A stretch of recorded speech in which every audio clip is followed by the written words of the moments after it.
कभी सोचा है कि क्या हो अगर हम जिंदगी के सॉफ्टवेयर को ही एडिट कर पाएं? मतलब जैसे कंप्यूटर का कोड होता है, वैसे ही जीवन के कोड को। सुनने में किसी साइंस फिक्शन फिल्म जैसा लगता है ना?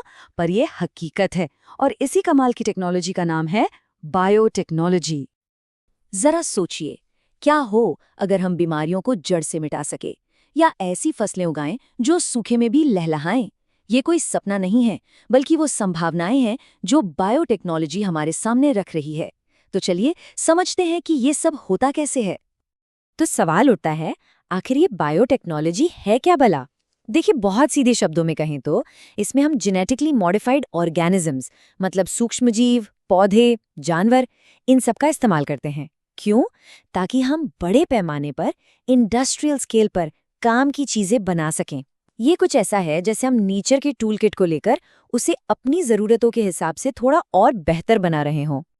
तो चलिए सबसे पहले बात करते हैं एक ऐसी चीज की जो हम सबके लिए जरूरी है, खाना। देखते हैं कि ये टेक्नोलॉजी हमारे खाने और खेती के भविष्य को कैसे बदल रही है। देखिए, खेती में सबसे बड़े सिरदर्द में से एक होते हैं कीड़े मकोड़े। ये छोटे छोटे जीव देखते देखते पूरी की पूरी फसल को चौपट कर सकते हैं, और इसका सीधा असर पड़ता है हमारी फूड सप्लाई पर, और जाहिर है किसानों की रोजी रोटी पर।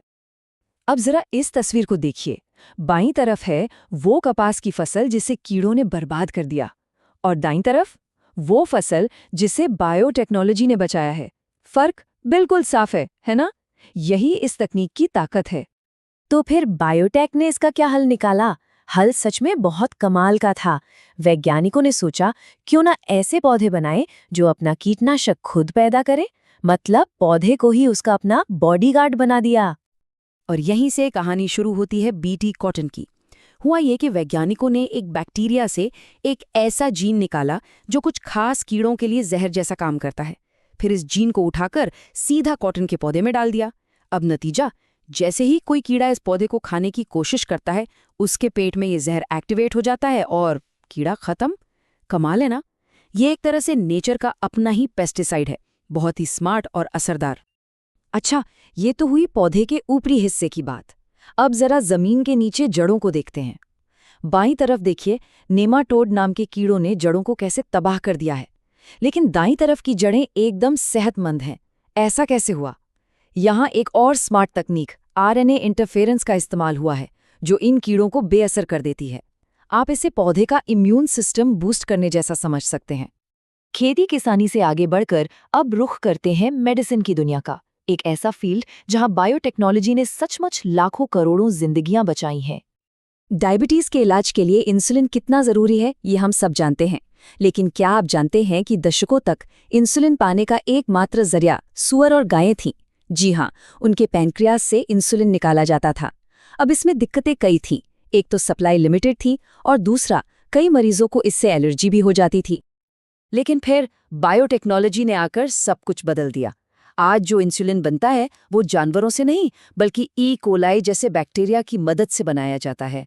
और इसकी सबसे खास बात, ये बिल्कुल इंसानी इंसुलिन जैसा है, तो एलर्जी का कोई सवाल ही नहीं। और सप्लाई, वो तो लगभग अनलिमिटेड है। ये डायबिटीज के इलाज में किसी क्रांति से कम नहीं था। ये ऐतिहासिक कामयाबी मिली साल 1983 में। एक कंपनी थी एली लिली, जिसने पहली बार इंसानी इंसुलिन बनाने वाले डीएनए कोड, यानी उसकी ए और बी चेन्स को तैयार किया, और फिर इस कोड को बैक्टीरिया में डाल दिया, जिससे वो बैक्टीरिया एक तरह से छोटी छोटी इंसुलिन बनाने वाली फैक्ट्रियों में बदल गए। पर उन बीमारियों का क्या, जो हमें किसी वायरस या बैक्टीरिया से नहीं, बल्कि जन्म से ही हमारे जीन्स में मिलती हैं, जब गड़बड़ी हमारे अपने ब्लूप्रिंट में हो। खैर, यहीं पर एक और जबरदस्त कॉन्सेप्ट सामने आता है, जीन थेरेपी। तो जीन थेरेपी क्या है? ये एक ऐसी टेक्निक है जिससे जेनेटिक बीमारियों को ठीक करने की कोशिश की जाती है।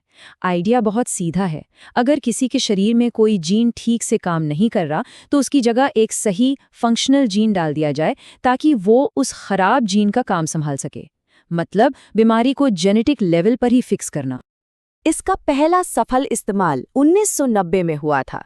एक 4 साल की बच्ची थी जिसे एक ऐसी जेनेटिक बीमारी थी जिसकी वजह से उसका इम्यून सिस्टम बिल्कुल काम नहीं करता था। तो डॉक्टरों ने क्या किया? उन्होंने उस बच्ची के खून से कुछ सेल्स बाहर निकाले, फिर उन सेल्स में बीमारी को ठीक करने वाला जीन डाला, और उन ठीक किए हुए सेल्स को वापस बच्ची के शरीर में डाल दिया। ये जीन थेरेपी का पहला केस था और इसने मेडिकल साइंस के लिए एक नया ही रास्ता खोल दिया। लेकिन जब टेक्नोलॉजी इतनी पावरफुल हो तो उसके साथ कुछ मुश्किल और नैतिक सवाल भी खड़े होते हैं। क्या इस तरक्की की कोई कीमत है? और अगर है तो वो कीमत कौन चुका रहा है? इस बात को समझने के लिए चलिए बासमती चावल का किस्सा देखते हैं। भारत में सदियों से बासमती उगाया जा रहा है। इसकी खास महक और स्वाद की दुनिया दीवानी है।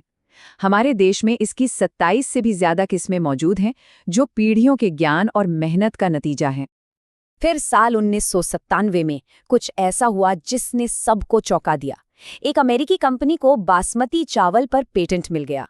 उनका दावा था कि उन्होंने भारतीय किस्मों से एक नई लाइन बनाई है और ये उनका आविष्कार है। बस यहीं से एक बहुत बड़ा अंतर्राष्ट्रीय विवाद खड़ा हो गया। इसी तरह की घटनाओं को एक नाम दिया गया है, बायोपायरेसी।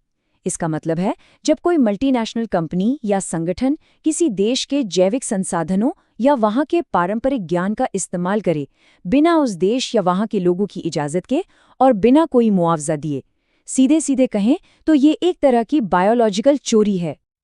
और ये एक बहुत बड़े ग्लोबल इम्बैलेंस की तरफ इशारा करता है। देखिए, जो विकसित देश हैं उनके पास टेक्नोलॉजी तो बहुत है, लेकिन बायोडायवर्सिटी और पारंपरिक ज्ञान की कमी है। वहीं भारत जैसे विकासशील देशों के पास बायोडायवर्सिटी और सदियों का ज्ञान तो है, लेकिन शायद उतनी फाइनेंशियल कैपिटल नहीं। और इसी गैप की वजह से शोषण का खतरा बढ़ जाता है। इसी के जवाब में भारत जैसे कई देशों को अपने संसाधनों को बचाने के लिए अपने पेटेंट कानूनों में बदलाव करने पड़े। तो आखिर में बात यह है कि बायोटेक्नोलॉजी यकीनन आज तक के सबसे ताकतवर टूल्स में से एक है। ये एक दो-धारी तलवार की तरह है। ये हमारी बड़ी बड़ी मुश्किलों को सुलझा सकती है, लेकिन इसके गलत इस्तेमाल का भी खतरा हमेशा बना रहता है। तो अब सबसे बड़ा सवाल ये है कि हम ये कैसे सुनिश्चित करें कि ये टेक्नोलॉजी सिर्फ कुछ लोगों के लिए नहीं, बल्कि पूरी इंसानियत के लिए एक बेहतर दुनिया बनाए। ये एक ऐसा सवाल है जिस पर हम सबको सोचने की जरूरत है।